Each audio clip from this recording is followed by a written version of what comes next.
ஹாய்ப்பா இல்லை என்ன பண்ணுறீங்க, எப்படி இருக்கீங்க, நல்லா இருக்கீங்களாப்பா? இன்னைக்கு என்னோட தினம், உங்களோட தினம், நம்மளுடைய தினம், உழைப்பாளர்கள் தினம். அனைவருக்கும் உழைப்பாளர்கள் தின வாழ்த்துக்கள். உழைப்பாளர்கள் இல்லைன்னா ஒவ்வொரு வீட்டில் அடுப்பு எரியுது ரொம்ப கஷ்டம். அடுப்பு எரியுதுன்னா கேஸை பற்றி எரிய போதும். அந்த கேஸ் வாங்குறதுக்கு காசு வேணும். காசு வேணும்னா உழைக்கணும். அதுக்கு உழைப்பாளர்கள் தேவை. ஸோ நம்ம தான் உழைப்பாளர்கள். நம்மளுடைய நாளை இன்னைக்கு நல்லபடியாக நம்ம செலிப்ரேட் பண்ணுவோம். அது மட்டும் இல்லை, இன்னைக்கு சித்ரா பௌர்ணமி. சித்திரை மாதத்தில் வரக்கூடிய இந்த பௌர்ணமி ரொம்ப ரொம்ப ஸ்பெஷல், சிவனுக்கு உகந்த நாள். ஸோ அது மட்டும் இல்லை, இன்னைக்கு மதுரையில் கள்ளழகர் வைகை ஆற்றுல இறங்கக்கூடிய நாளும் கூட அப்படி ஒரு திருவிழாவாக கொண்டாடுவாங்க.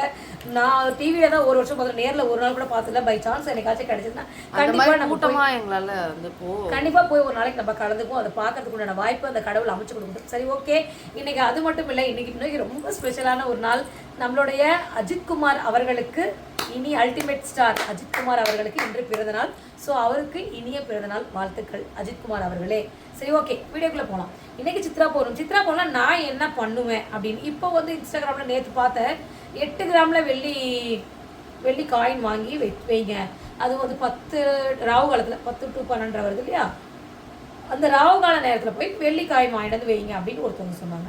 நம்ம எல்லாராலையுமே இப்போ இருக்க சுச்சுவேஷனில் வெள்ளி காயின் வாங்கி வைக்க முடியுமான்றது சாத்தியம் இல்லை. ஏன்னா இப்போ தான் 1ஆம் தேதி பிறந்திருக்கு. ஒருத்தருக்கு இன்னைக்கு தான் சம்பளம் வரும், ஒருத்தருக்கு 5ஆம் தேதி தான் சம்பளம் வரும், ஒருத்தருக்கு 10ஆம் தேதி தான் சம்பளம் வரும், இன்னும் சொல்ல போனால் 15ஆம் தேதி சம்பளம் வாங்குறவங்க கூட இருக்காங்க. ஸோ எல்லாராலையும் நம்ம அப்படி வாங்க முடியாது. காயின் போய் வேணா 1 கிராம் காயின் கூட வாங்க முடிஞ்சால் வாங்கலாம். இது வாங்கணுமா அப்படின்னு கேட்டால் கட்டாயம் கிடையாது. ஒவ்வொரு வாரம் வெள்ளிக்கிழமைனாவே லக்ஷ்மி தேவிக்கு உகந்த நாள், சுக்கிர பகவானுக்கு உகந்த நாள். ஸோ அது செவ்வாய் ஓரையில் எப்படி செவ்வாய்க்கிழமையில செவ்வாய் ஓரை வருதோ அது மாதிரி வெள்ளிக்கிழமையில சுக்கிர ஓரைன்றது வரும்.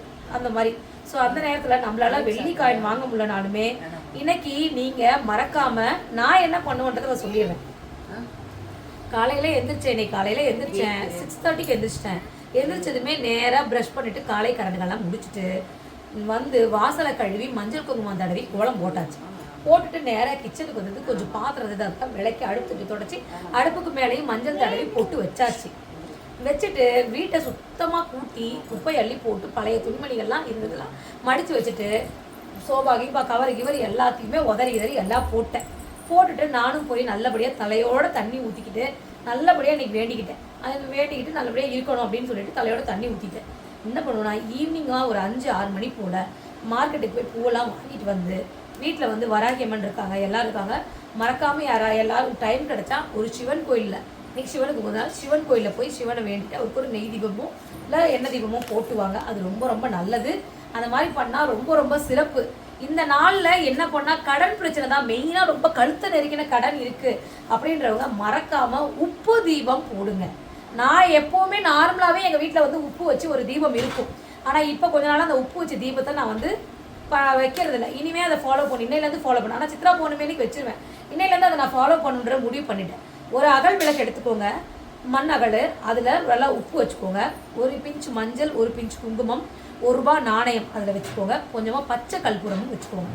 வச்சுட்டு அதுக்கு மேலே ஒரு அகல் வச்சுக்கோங்க. அகல் மண் அகலாக இருக்கட்டும் இல்லை பித்தளை விளக்கு, எந்த விளக்கு மட்டும் ஒரு அகல் வச்சு அதில் ஒரே ஒரு ஏலக்காய். லக்ஷ்மி தேவி சுக்கிர பகவான் அதிகமாக அதில் வாசம் செய்வார் இந்த ஏலக்காயில். ஸோ அந்த ஏலக்காயை போட்டு உங்களால் முடிஞ்சால் பசு நெய் இல்லையா நல்ல சுத்தமான நல்லெண்ணெயை விட்டு மனசார அந்த விளக்கை ஏற்றுங்க.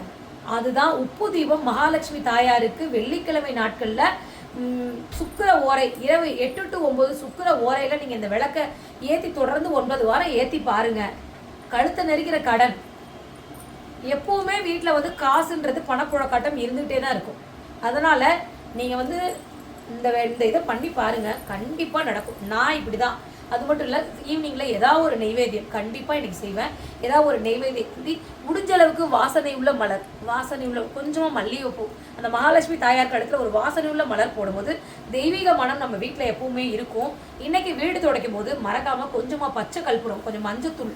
மேக்ஸிமம் இன்றைக்கி நிறைய பேர் வீடு துடைக்க மாட்டேங்குது. வெள்ளிக்கிழமை துடைக்கிறவங்களா இருந்தால் கொஞ்சம் பச்சை கற்பூரம், கொஞ்சம் மஞ்சத்தூள், கொஞ்சம் கல்லுப்பு போட்டு நல்லா தண்ணியில் கரைச்சிட்டு அந்த தண்ணியை தொட்டு வீடு தொடங்க. ரொம்ப ரொம்ப இருக்கிற அந்த தீய சக்தி, துஷ்ட சக்தி, தேவையில்லாத ஒரு நெகட்டிவ் தாட்ஸ், நெகட்டிவ் வைப்ஸ் எல்லாத்தையும் எடுத்துக்கொண்டு போய் வெளில போட்டுரும். ஸோ இந்த மாதிரி அதே மாதிரி முடிஞ்ச அளவுக்கு இந்த சிங்கில் எச்சு பாத்திரம் அதிகம் சேராத அளவுக்கு பார்த்துக்கோங்க. இன்னைக்கு எஸ்பெஷலி மறக்காமல் ஈவினிங் 6 மணிக்கு மேலே உப்பு வாங்குங்க. ரொம்ப ரொம்ப நல்லது. ரொம்ப ரொம்ப நம்மளால் வெள்ளி காயின் போய் வாங்க முடியாது, எல்லாராலையும் வாங்க முடியாது இல்லையா? ஸோ ஆனால் எல்லாராலையும் வாங்கக்கூடியது உப்பு கண்டிப்பாக வாங்க முடியும். நம்மளால ஒரு 20 ரூபா 30 ரூபா போட்டு உப்பு வாங்க முடியாதா? இன்னைக்கு வெள்ளிக்கிழமை மறக்காமல் 6 மணிக்கு மேலே இருந்தாலும் சரி, சுக்கர ஓரையில் நேரத்துலையும் சரி, போயிட்டு உப்பு வாங்கிட்டு வந்து வைங்க. விளக்கு போட்ட விளக்கு நான் சொன்ன மாதிரி உப்பு விளக்கு ஏற்றுறீங்கல்ல, அந்த அகல் என்ன அந்த உப்பு என்னம்மா பண்ணணும்னு கேட்பீங்க நிறைய பேர். தண்ணியில் கரைச்சி, தண்ணி ஓடுற இடத்துல விட்டு அதில் கரைச்சி சிங்கிலே கூட விட்டுருங்க. அந்த எதுக்கு அந்த உப்பை கரைச்சி இது பண்ணால் சமையலுக்கு யூஸ் பண்ண, ஏன்னா பச்சை கற்பூரம் மஞ்சள்லாம் போட்டுக்கோ, சமையலுக்கு யூஸ் பண்ணால் அது ஸ்மெல் வரும். ஸோ அதனால் தண்ணியில் கரைச்சி விட்டுருங்க. அந்த உப்பு கரையிற மாதிரி நம்மளோட கஷ்டங்கள் எல்லாம் கரைஞ்சி போயிடும். இதுதான் சித்ரா பௌர்ணமி அன்னைக்கு மிகப்பெரிய ஒரு விஷயமா செய்யக்கூடியது. நான் இப்படி தான் பண்ணுவேன். எங்கள் வீட்டில் இருக்கிற கஷ்டத்துக்கும் கடனுக்கும், எங்கள் வீட்டில் இருக்கிறதுக்கு, எங்கள் வீட்டில் பிரச்சனைகள்லாம் இருக்கு இல்லையா, அவங்களுக்காக நான் செய்யக்கூடிய ஒரே விஷயம் இதுதான். ஸோ அதனால் நான் இந்த மாதிரி பண்ணாவே கஷ்டங்களும் கவலைகளும் தீந்துரும். நீங்களும் இந்த மாதிரி ட்ரை பண்ணி பாருங்கள். தொடர்ந்து 9 வாரம் வெள்ளிக்கிழமையில் உப்பு தீபம் ஏற்றி பாருங்கள். மிகப்பெரிய கழுத்தை நெருக்கிற கடன் கூட துக்குநூறாக போயிடும். ஸோ நான் இந்த மாதிரி தான் பண்ண போகிறேன். முடிஞ்சால் நீங்களும் ஃபாலோ பண்ணுங்கள். எனக்கு தெரிஞ்ச விஷயங்களை உங்கள்கிட்ட ஷேர் பண்ணிக்கிறேன். உங்களுக்கு தெரிஞ்ச விஷயம் ஏதாவது இருந்தால் என்கிட்ட ஷேர் பண்ணுங்கள். கண்டிப்பாக நான் அதை ஃபாலோ பண்ணுறேன். நன்றி.